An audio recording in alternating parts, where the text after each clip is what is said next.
मुरली छोटी है, लेकिन जो महीनता बाबा ने बताया है, रियली योगी कौन और सहयोगी कौन। हम समझते हैं जो भी मनसा वाचा कर्मणा सेवा मिल गई और हमने वो कर दिया तो हमने बहुत सेवाएं की। लेकिन बाबा जो महीन बातें कहता है कि आत्माओं को सूक्ष्म में उनकी दुख और अशांति से मुक्त होने के लिए जो शक्ति और शांति की निरंतर दान देने की जो विधि बताई है, वो महीन है जो समझना है। बहुत महीन है, बहुत सोचो आप। आज की मुरली के बाद हर कदम में रियली हम सहयोगी है, हम योगी है। योग को हम कैसे देखेंगे? सहयोग से अपने योग को देखना है। अगर मेरा योग ठीक है तो फिर मेरा सहयोग कितना है। हम बहुत सारी बहाना बताते हैं, चुड़ाते हैं अपन को, लेकिन हमारी प्राप्ति क्या होती है,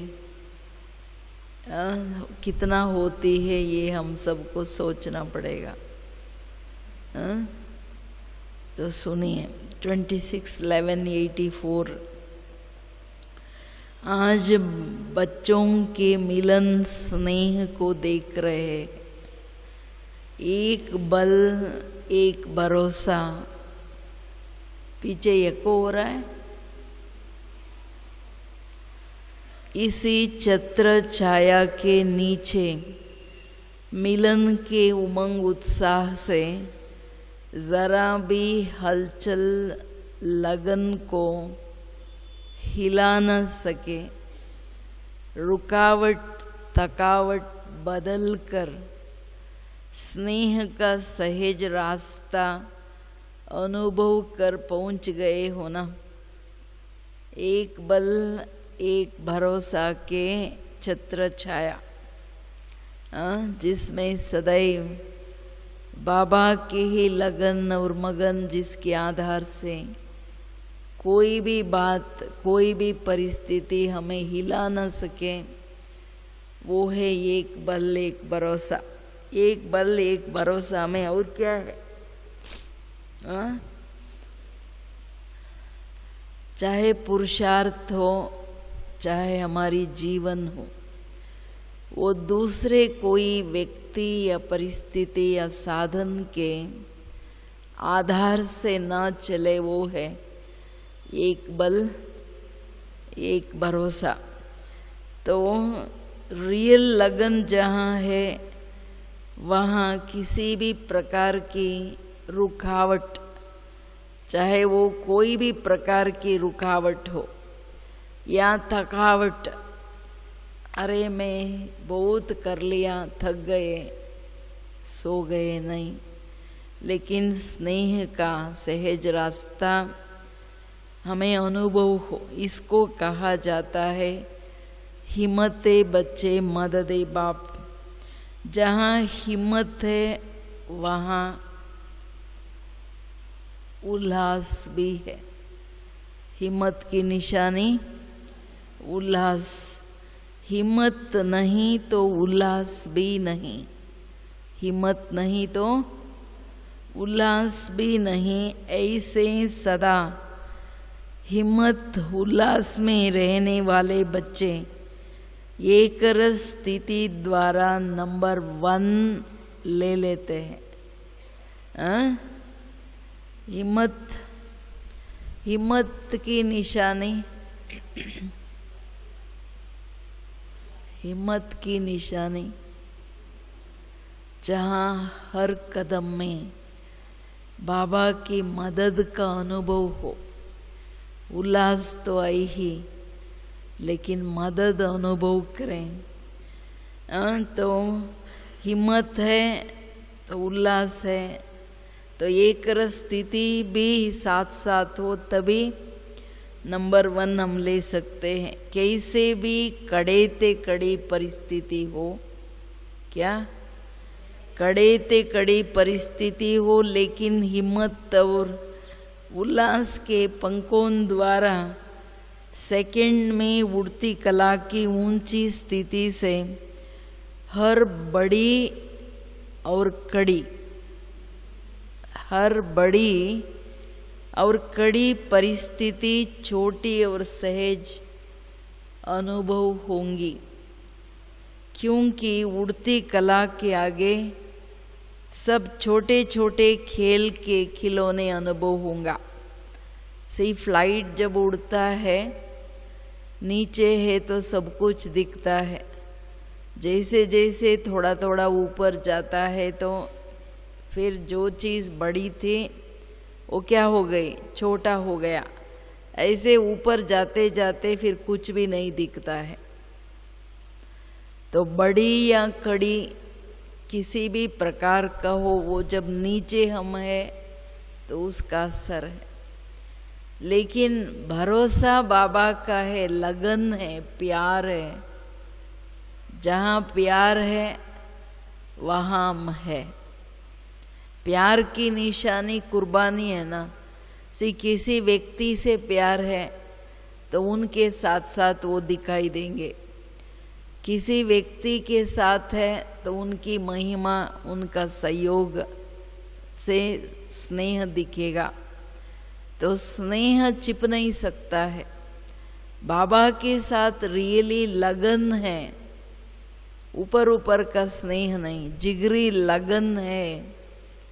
तो लगन का मतलब ऊंची उड़ती कला, वो नीचे नहीं रह सकते हैं। जितनी लगन उतनी ऊंची स्थिति। यहाँ कोई भी परिस्थिति अच्छा या बुरा, सहज या खड़ा, वो प्रभावित नहीं कर सकता है। ये है लगन की निशानी। तो बाबा कहते हैं उड़ती कला के आगे सब छोटे छोटे खेल और खिलौने अनुभव होगा। छोटे छोटे खेल और खिलौने। खेल में क्या होता है, खुशी होती है। खेल खेल में पार करना सहज होता है। तो कोई भी छोटी या मोटी परिस्थिति आती है तो हमारी स्थिति क्या होती है, कितना व्यर्थ संकल्प चलता है, फीलिंग्स आती है। जिससे परिस्थिति आई उसकी कितनी परचिंतन, उसकी कितनी ग्लानि, फिर उसकी बातें वातावरण में, ये सब जो भी है, ये सब क्या प्रदर्शता है, हमारे योग नहीं है, हमारा बाबा के साथ लगन नहीं है, ये दर्शाता है। तो जिस कारण हम कुछ भी समा नहीं सकते। तो खिलौना तो दूर है, खेल तो दूर है, सारा अंदर चला गया ना। बड़ी या कड़ी या छोटा या मोटा, सब कुछ अंदर जा रहा है। तो ये लगन की कमी होने के कारण, जिगरी प्यार की कमी होने के कारण हम ऊंचे उस स्थिति में नहीं रह सकते, बाप की छत्र छाया में नहीं रह सकते हैं। तो हमें चलते फिरते भी छोटी छोटी बातें, छोटी छोटी दूसरों की चलन संस्कार, वो प्रभाव कितना डाल रहा है, ये ऐसे या वैसे, ये है या वो है। तो ये प्रभाव भी मेरी लगन की कमी है। और प्रभाव जब ज़्यादा होता लगन को खत्म कर देता है। तो इसलिए मनोस्थिति को समझना बहुत ज़रूरी है। समझ रहे हैं बातें? लगन जो है ना, लगन वो एक धुन है, जिसके प्रति लगन होती है वही दिखता है। जहाँ देखो वहाँ वही दिखता है। जैसे मीरा को लगन था कृष्ण से, सिर्फ प्यार नहीं था, लगन था। लगन माना मगन, उसमें जो भी देखे, जहाँ भी देखे, जिस बात को भी देखे, उसको कड़ी या छोटी मोटी परिस्थिति दिखाई नहीं दिया, सिर्फ कृष्ण दिखाई दिया। ये स्थिति है ना, लगन की बात है। बाबा से अगर मेरा प्यार है, मेरा लगन है, मुझे कुछ नहीं दिखे, बाबा दिखे, और बाबा रियली सब करता है। नीचे भी कोई भी दुनिया में व्यक्ति ऐसा सहयोग नहीं दे सकता, वो मेरे लिए सब कुछ करेगा बाबा। लेकिन हमारी इतनी जिगरी लगन हो, प्यार हो, इतना लगन में मेरा सारा विश्वास और निश्चय समाया हुआ हो, तब ये सारी जो भी बातें हैं खेल और खिलौना अनुभव होगा। कितनी भी भयानक बातें भयानक के बजाय स्वाभाविक अनुभव होगा। ये सारी अंत में आने वाली बातें हैं। जो जिस टाइम बाबा ने मुरली चलाया उस टाइम भी बातें बहुत आई, जिस कारण ये मुरली चलाया गया। तो जो भी भयान, अंत में तो सारी आपके आगे ब्लडशेड होगा, खूनी नाहक खेल होगा। आपकी जो प्रिय है उसका मृत्यु आपके आगे होगा। ये सब देखते हुए भयानक बातें, लास्ट पेपर माना शरीर छोड़ने की है ना, तो ये जीवन की एक स्वाभाविक बात है। तो आत्मा आती है तो उसको आज नहीं तो कल जाना ही पड़ेगा। लेकिन मैंने इस बात को हजम किया है, अनुभव किया है। हजम मीन्स ज्ञान को डाइजेस्ट किया है, अनुभव में स्वरूप में लाया है। कोई ऐसा जाता है तो मुझे दुख दर्द रोना आता है, तो मेरे को शरीर कोई छोड़ता लेता स्वाभाविक नहीं, छोटी सी बात है। जब अंत में अननेचुरल बातें, भयानक बातें आती है, उसको सामना कैसे करेंगे? हर बात अच्छा तो ठीक है, स्वाभाविक है, सबको अच्छा लगता है। लेकिन जो ना होना है, बुरी बातें हैं, बुरी सीन है, वो मुझे कैसे लगता है? जो हम नहीं चाहते हैं वो मुझे कैसे लगता है? स्वाभाविक लगता है। स्वाभाविक क्यों लगे? क्योंकि हर आत्मा अपना अपना पार्ट, जो अच्छा या बुरा कुछ भी हो, वो बजाना वो स्वाभाविक है। स्व आत्मा अपने स्वभाव से वश है, तो वो करेंगी ही।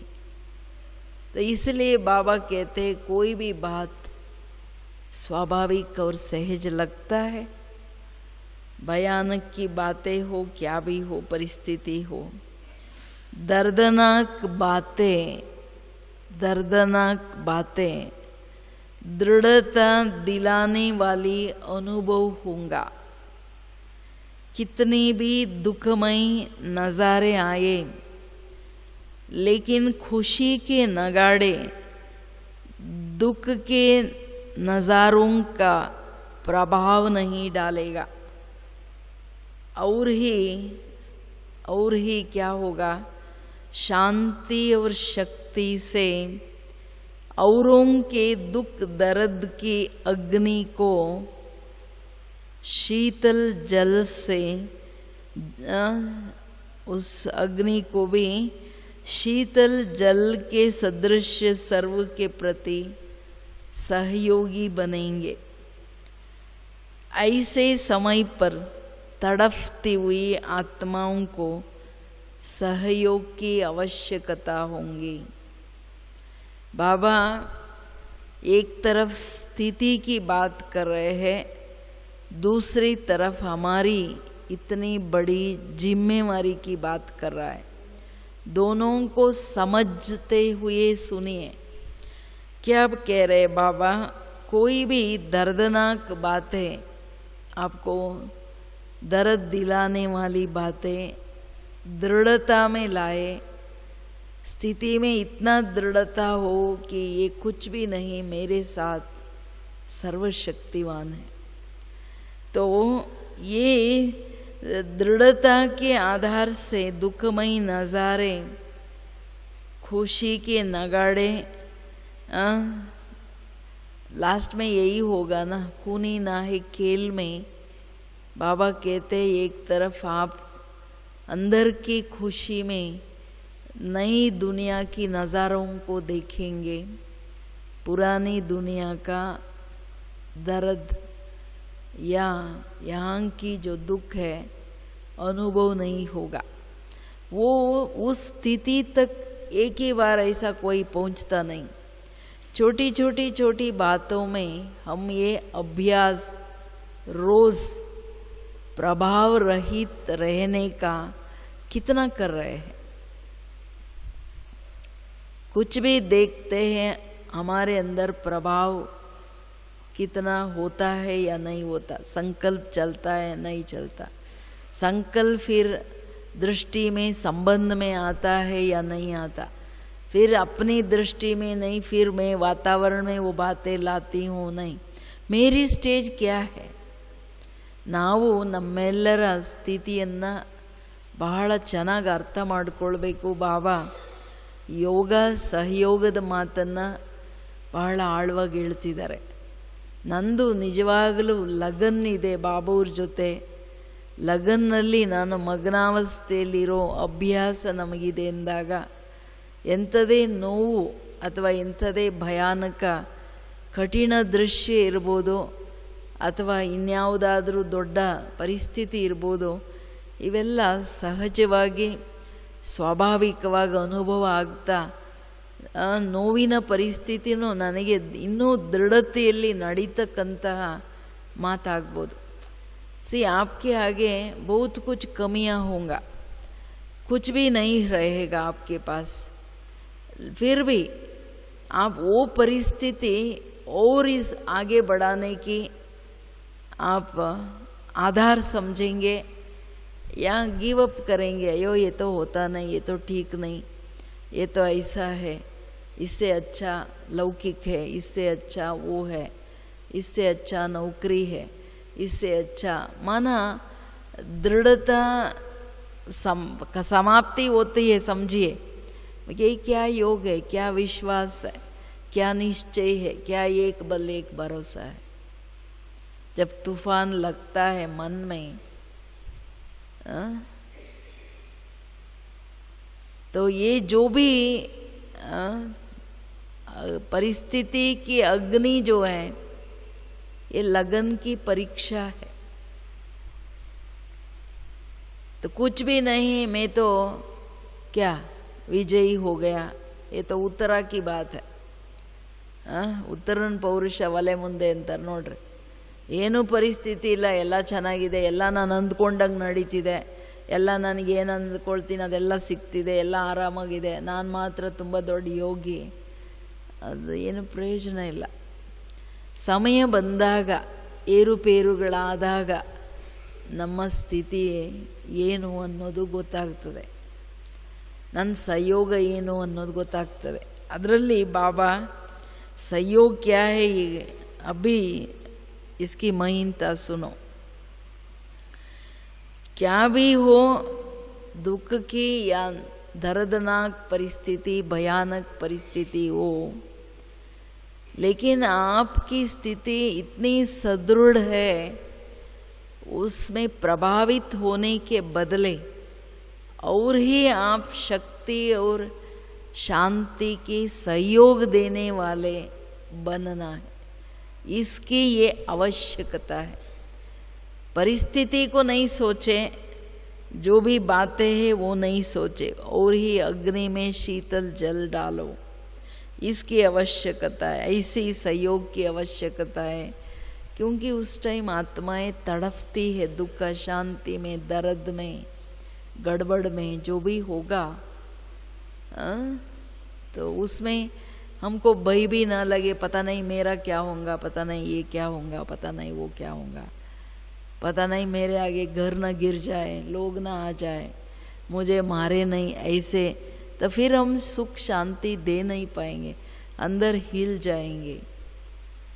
क्योंकि बहुत काल अंदर हिलने की आदत है। छोटी छोटी बात में मूड ऑफ, छोटी छोटी बात में रोना, छोटी छोटी बात में व्यर्थ संकल्प, छोटी छोटी बात में लड़ना, ये सब क्या है?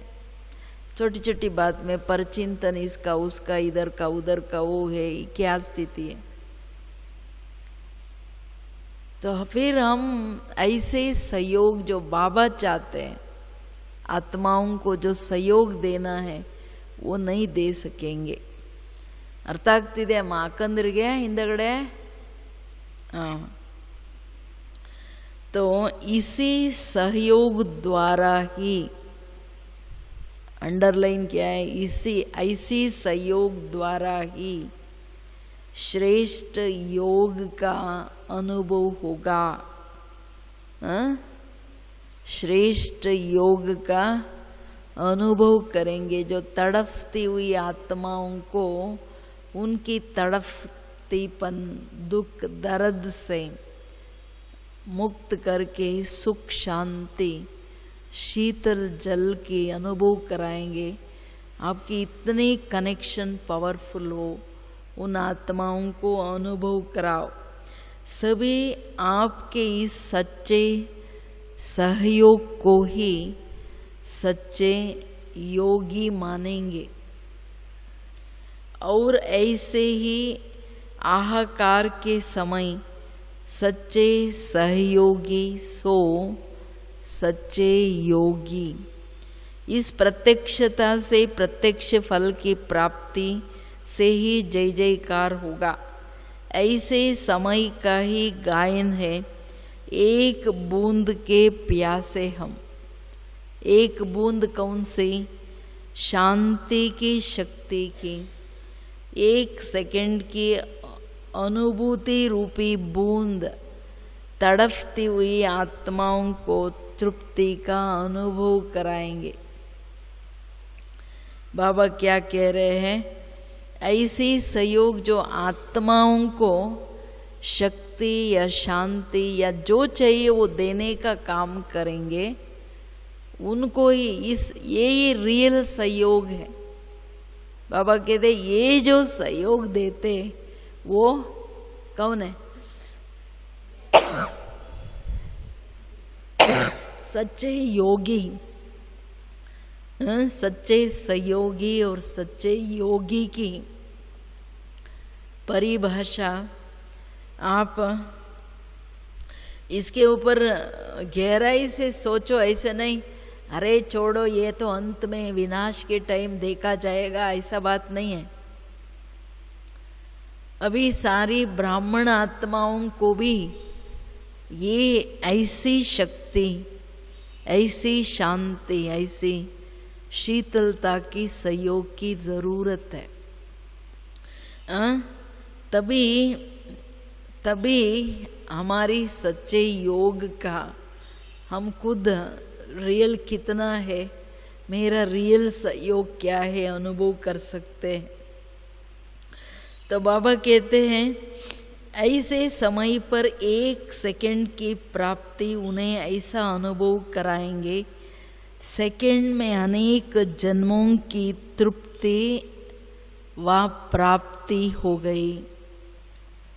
अनेक जन्मों की तृप्ति और प्राप्ति हो गई, लेकिन वो एक सेकंड की शक्तिशाली स्थिति की, वो एक सेकंड की जो शक्तिशाली स्थिति है, उस स्थिति के बहुत काल के अभ्यासी आत्मा प्यासे की प्यास बुझा सकती है। बहुत काल के अर्थ क्या है?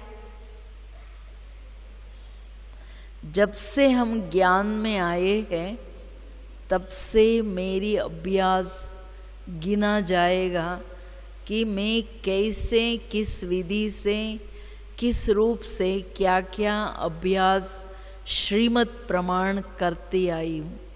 यह है बहुत काल। तो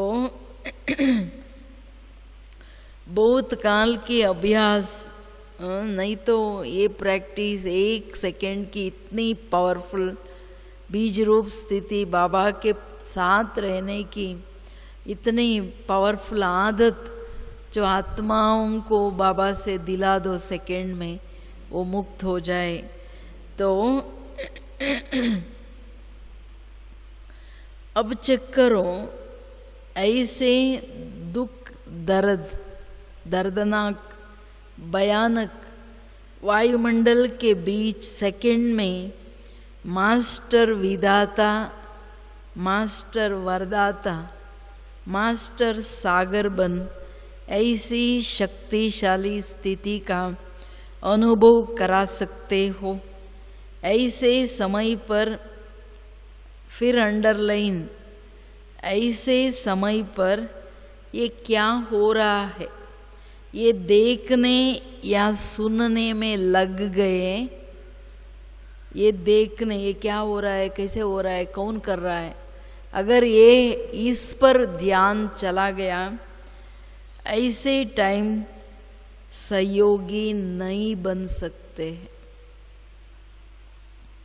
सदैव कुछ होता है तो क्या बोलते हैं सभी, अरे ऐसा हो गया क्या, कैसा हो गया, क्या हो गया, देखो देखो टीवी में देखो, उधर देखो, इधर देखो, दृष्टि देखो, उसका रीज़न सोचो।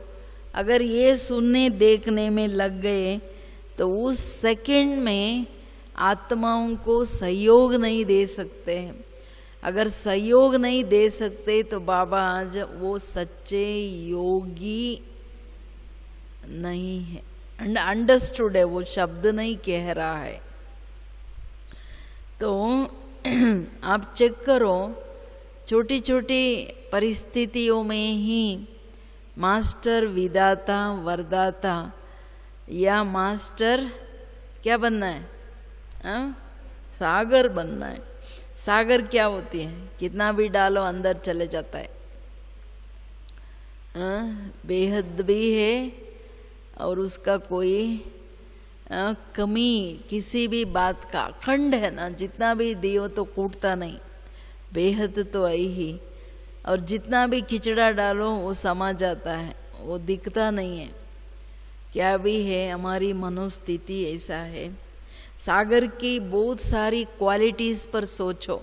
मास्टर सागर प्रैक्टिकली बनना क्या होता है। मेरा बाप अगर मास्टर सागर है तो मैं उसका बेटा मास्टर। किन किन बातों में कितना विशाल इसका परिभाषा मैंने समझा है, ये सोचो। उस दुख दर्दनाक टाइम पर किन किन विधियों को कैसे कैसे यूज़ करना होता है, वो भिन्न भिन्न विधियों की मैं मास्टर हूँ। विधाता माना विधियों से संपन्न, उस पर अथॉरिटी, और सारी वरदानों को स्वरूप में लाया है। जो वरदान मैंने अपना बनाया है वही वरदान मैं दिला सकती हूँ। मेरे जीवन में कोई वरदान प्रैक्टिकल में नहीं हुआ है तो मैं किसी को बाबा से वरदान नहीं दिला सकती हूँ। तो ये सभी बाबा क्वेश्चन पूछ रहा है, ऐसे शक्तिशाली स्थिति का अनुभव करा सकते हो। ये देखने और सुनने की जरा भी नाम मात्र इच्छा भी सर्व की इच्छाएं पूर्ण करने की शक्तिशाली स्थिति बनाने नहीं देंगी। इसलिए सदा अपने अल्पकाल की इच्छा मात्रम अविद्या की शक्तिशाली स्थिति में अब से अभ्यासी बनो। क्या? अब से अभ्यासी बनो। हर संकल्प, हर श्वास के अखंड सेवाधारी, अखंड सहयोगी, सो योगी बनो।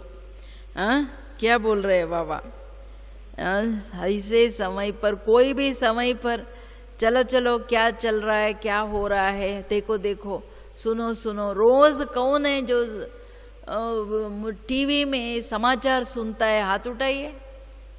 कोई भी समाचार कुछ भी टीवी में, मोबाइल्स में, व्हाट्सएप में घड़ी घड़ी ऐसे देखना, आप खुद समझ लेंगे, भले हाथ नहीं उठाओ, लेकिन सुनने की और देखने की। रात को कोई सोते सोते भी टिंग करता है तो टिंग देखता है। अयो इसकी क्या अवस्था है।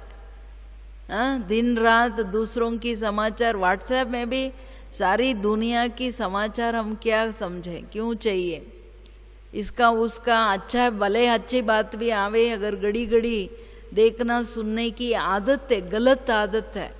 अगर डाइवर्शन नहीं है, अगर इसमें आपका टाइम जाएगा, आप तो योग कर ही नहीं पाएंगे। वो इसका ये समाचार आया था, इसका ये पॉइंट आया था, उसका ये आया था, व्यक्ति ही तो सामने आएगा, तो क्या योग लगेगा। ये सूक्ष्म बहुत महीन बात है। ये सुनना और देखने की इच्छा, ये स्मार्टफोन आकर के तो सबका सर्वनाश कर दिया, सबको बीकेस को भी डाइवर्शन में ला दिया। ऑनेस्टली पूछो, मैं कहती हूँ इससे कोई उद्धार और उन्नति तो नहीं हो रहा है। तो इसलिए इस महीन डाइवर्शन को समझ के इसको खत्म करो। इस इंटरेस्ट को देखने सुनने की आदत अभी ही छोटी छोटी बात में, सब में बेहद की वैराग्य, ना देखने की इंटरेस्ट, ना सुनने की इंटरेस्ट, ना कोई बात में जाने की इंटरेस्ट, इसका उसका, इधर का उधर का, ये सभी ये कौन सी संस्कार है। साकार मुरली में क्या बोलता है बाबा, इसका उसका, इधर का उधर का। ये बाबा सीधा ही कहता है दूतीपना है, दासी का संस्कार है। इसका उसका समाचारों में, इधर का उधर का बातें करने में, दूसरों की बातों में आना, ये गलत, बिल्कुल गलत और बहुत चीप संस्कार है। ऊंचे ऊंचे घरानों में ले जाने की संस्कार नहीं है ये। तो आपको देखना है मेरा जन्म के लिए मेरी क्या तैयारी है और किस लेवल पे, और कौन सी जन्म की घराने की तैयारी मैं अपना कर रही हूँ या कर रहा हूँ। तो बाबा कहते हैं इच्छा मात्रम अविद्या की स्थिति की, अब से ही अभ्यासी बनो। हर संकल्प, हर श्वास के अखंड सेवाधारी, अखंड सहयोगी, सो योगी बनो। जैसे खंडित मूर्ति का कोई मूल्य नहीं होता, पूज्यनीय बनने के अधिकारी नहीं, ऐसे खंडित सेवाधारी, ऐसे खंडित सेवाधारी, खंडित योगी, खंडित योगी और खंडित सेवाधारी ऐसे समय पर अधिकार प्राप्त कराने के अधिकारी नहीं बन सकेंगे। इसलिए ऐसे शक्तिशाली सेवा का समय समीप आ रहा है, समय घंटी बजा रही है। ये तो 84 में बोला था बाबा, अभी तो घंटी तो बज गया है, बजने की बात नहीं, घंटी बज गया है। तो हमारी स्थिति छोटी छोटी बात में, मेरा सेवा माना देना, सेवा भाव माना जहाँ बिल्कुल निस्वार्थ भाव, निस्वार्थ की परिभाषा जहाँ मैं और मेरा ना हो, मेरी कंफर्ट, मेरी सुख, मेरी नींद, मेरा प्राप्ति, मैं इतना, वो जो भी मैं की कनेक्टेड खत्म हो जाए, वो है सेवा और सेवाधारी। ऐसे अखंड निरंतर अपनी योग भी, अपनी सुख भी, अपनी प्राप्ति भी अन्य आत्माओं के लिए जैसे बाप ने समय दिया, ऐसी मेरी मनोभावनाएं रेडी है। और अखंड योगी जो बाबा के लगन, बाबा के प्यार, कोई भी परिस्थिति व्यक्ति के प्रभाव के कारण खंडित न हो जाए। प्रभाव डेफिनेटली लगाव में लाता, बाप की प्यार योग उसको खंडित ही कहेंगे। तो वो खंडित मूर्ति योग जो खंडन होता है वो सहयोगी नहीं बन सकता है बाबा के अनुसार। पवित्रता वहाँ खत्म होती है ना, वो क्या सहयोग देंगे। तो ये एक ही लिंक में अनेक बातें हैं। ये मुरली के एक एक शब्द आप 100 बार पढ़ो, इसकी गहराई को सोचो, मैं कहाँ खड़ी हूँ। और टाइम आके पहुंचा है, क्योंकि हम समझते हम सब पूजनीय है। पूजा मंदिर में बाहर भी मूर्ति रख के सब बेचारे को तपतपा के चले जाते हैं, उसकी पूजा नहीं होती है। बस हम कहाँ हैं? हाँ? तो जैसे भगत लोग अपने इष्ट देव व देवियों को घंटी बजाकर उठाते हैं, सुलाते हैं और भोग लगाते हैं, तो अभी समय घंटी बजाए इष्ट देव और देवियों को अलर्ट कर रहा है। सीरियस बात है। जो भी परिस्थितियां, जो भी हिंसा, अत्याचार, भयानक दर्द, दुख देख रहे हैं, ये बाबा कहते हैं आप इष्ट देव या देवियां, कोई भी बाबा के बच्चे माना देवता, उसको ये अलार्म है। जागे तो ऐसे टाइम पर भी हम बिल्कुल अलबेले, बिल्कुल इधर उधर व्यर्थ संकल्पों में, परचिंतन में, प्रदर्शन में, वायुमंडल को ऐसे वैसे करते हुए, सोते हुए, उलझते हुए, व्यर्थ संकल्पों में हम चलते हैं, तो फिर हमारे ऊपर बोझ कितना रहेगा। से कर्मों की गति बहुत गुही है, उसका ज्ञान मुझे कितना समझ में आया है, ये देख लीजिए। हाँ, तो बाबा कहते ये घंटियां बज रहा है, जगे हुए तो आई ही, सभी जगे हुए तो आई ही। आत्मा समझ गए, बाबा समझ में आ गया, लेकिन पहचान इसमें देखना। तो लेकिन पवित्र प्रवृत्ति में ज्यादा बिजी हो गए, समझ गए, लेकिन जाग गए। जागने के बाद सेवा में बिजी तो नहीं हो गए। पवित्र प्रवृत्ति, चाहे लौकिक प्रवृत्ति हो चाहे अलौकिक सेवा की प्रवृत्ति हो, प्यासी आत्माओं की प्यास मिटाने की, सेकंड में अनेक जन्मों की प्राप्ति वाली शक्तिशाली स्थिति के अभ्यास के लिए तैयारी करने की समय की घंटी बज रही। क्या बज रहा है?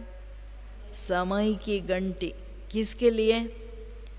प्यासी आत्माओं का प्यास मिटाने के लिए, सेकंड में अनेक जन्मों की प्राप्ति कराने वाली शक्तिशाली स्थिति बनाने के लिए घंटी बज गया। तो प्रत्यक्षता के पर्दे खुलने का समय आप संपन्न इष्ट आत्माओं का आवाहन कर रहा है। समय आप बच्चों की आवाहन कर रहा है। समझा ना? समझा? बाबा कहते समझ में आया। ये जो समझ दे रहा है बाबा, वो समझ में बैठा। ಬಾಬೋರೇನು ತಿಳುವಳಿಕೆ ಕೊಡ್ತಿದ್ದಾರೆ, ಆ ತಿಳುವಳಿಕೆ ನಿಮ್ಮ ತಿಳುವಳಿಕೆಯಲ್ಲಿ ಬಂತ, ಅರ್ಥ ಆಯ್ತಾ ಕೇಳ್ತಿದ್ದಾರೆ।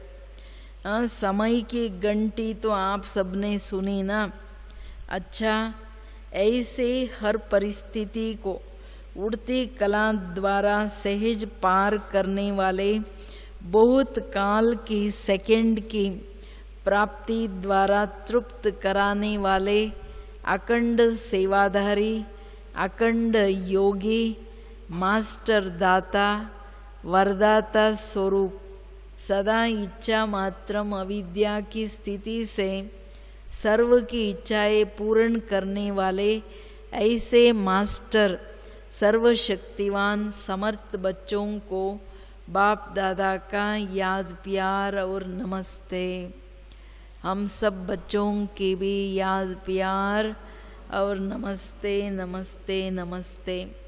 आप सोचना कि हमारी हर सेकंड हर घड़ी की अभी भी सी ब्राह्मण संसार में ही आप सबकी शक्तिशाली संपन्न स्थिति की एक शक्तिशाली शांति देने की अवस्था की सहयोग देने की अवस्था की ज़रूरत